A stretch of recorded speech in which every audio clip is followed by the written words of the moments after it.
Hello again, everyone. It's Todd Staruch, the Horror Nerd, here at EternalCon on Long Island. We are having a blast today, meeting fans, meeting celebrities, and just having a great time here on Long Island.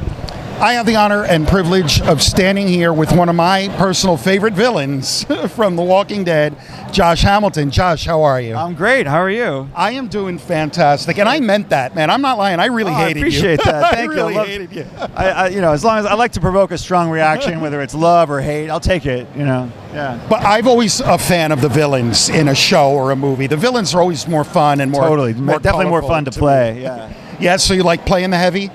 Yeah. It's really fun. Yeah.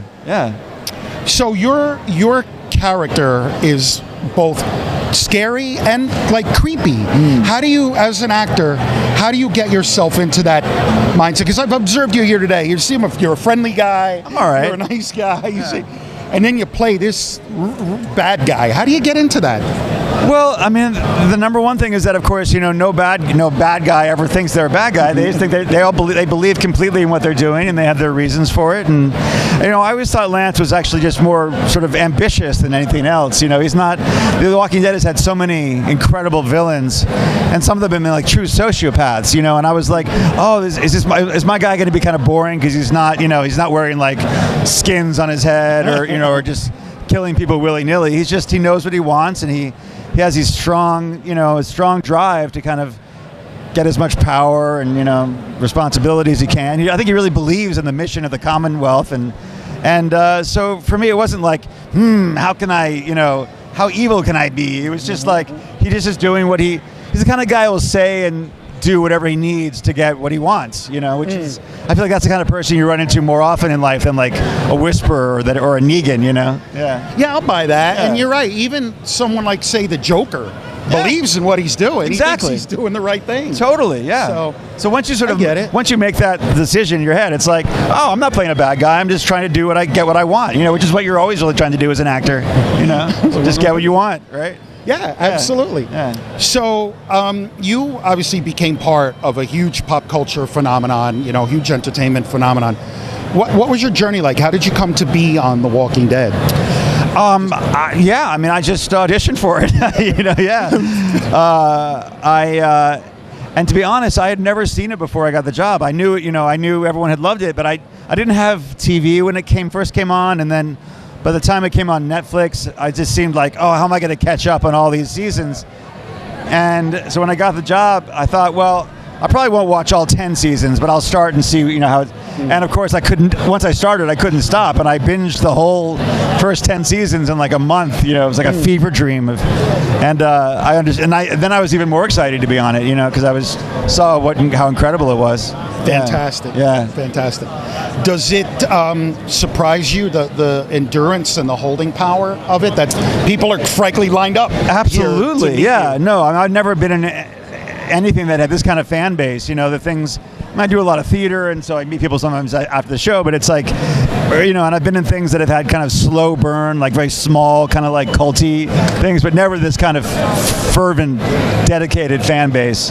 Like the Walking Dead fans are incredible. So I'm very grateful to have gotten this experience to get to interact with them, and yeah. That's cool. Yeah. So, when you come to a show like this, is there anyone, is there a fanboy side to you? Like, is there anyone here where you were like, oh my God, I get to meet?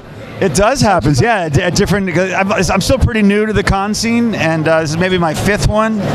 But at every one, it's been a combination actually of seeing people that I've admired, and also reconnecting with friends that maybe I haven't seen in like 20 years. Or like people I worked with when I was young, and now we're like, hey, and now we're not so young anymore. But it's really nice to reconnect. So but even even right here is a guy, Thomas G. Waits from the Warriors. And I had just taken my son to see it in the theater in New York at the Film Forum about a month ago. And, oh, that's cool. And so I'm like, I can totally fanboy out. Yeah. I love hearing that. Yeah. Right? That when someone who's in a big show is just a fan sometimes. Oh, of course. The rest of us, Sure. Absolutely. Yeah. So now you're also an American Horror Story. Are you a horror fan because you're in these big time horror shows? Are you yourself a fan I of definitely horror? grew up loving horror movies. I haven't stayed as dedicated a watcher as I might, but I do try to catch one every now and then. You know, I'm not a hardcore horror fan anymore, but I do like it. You know, I mean, if it's a good one, I absolutely, yeah. Awesome. What have you seen recently that you liked? If I may ask? Let me think. What horror? Didn't mean to stump you. No. My friend Justin was in this movie Barbarian. I saw that pretty recently. I like that one a lot. Yeah, I dug it. Yeah, that was good. Yeah. Fantastic. So one last question: what's on the slate for you now? What are you working on? Well, you know, this summer the strikes are going on. All the writers are on strike, and the actors might very possibly strike in a matter of days. Okay. And so the whole summer has been a little bit of a wash. Everything's been shut down. So the most recent thing I had come out is the movie that I like called Reality. This is my plug. I'm not a big plugger, but this movie I actually really like, and people seem to really like it. It came on to Max, HBO Max, about a few weeks ago, and it's me and Sydney Sweeney, and it's I really like it. I think it has kind of a thrillery vibe. But it's actually based on the transcript of the FBI interrogating this whistleblower named Reality Winner. And I think the movie turned out really well. So that's on Max now. Awesome. Yeah. Josh, thank you so much for a few minutes of your Absolutely, time. no problem. I appreciate it. Any final words for the fans out there? Oh, just it's great to be here on Long Island. It's really nice to be at a con that's close to my home. And we're right across from the beautiful Nassau Coliseum, which I've heard about all my life. The Slinky. Yeah, It's and the my Slinky first now. time ever actually seen it in person, so I'm happy to do that. And I like this con. It's a real nice vibe to it. So if you're seeing this and you're thinking about coming down, come down. Fantastic. Yeah. Josh Hamilton, everyone here at Eternal Con out on Long Island. This is the Horror Nerd Todd Staruch signing off. We will see all of you in the next interview.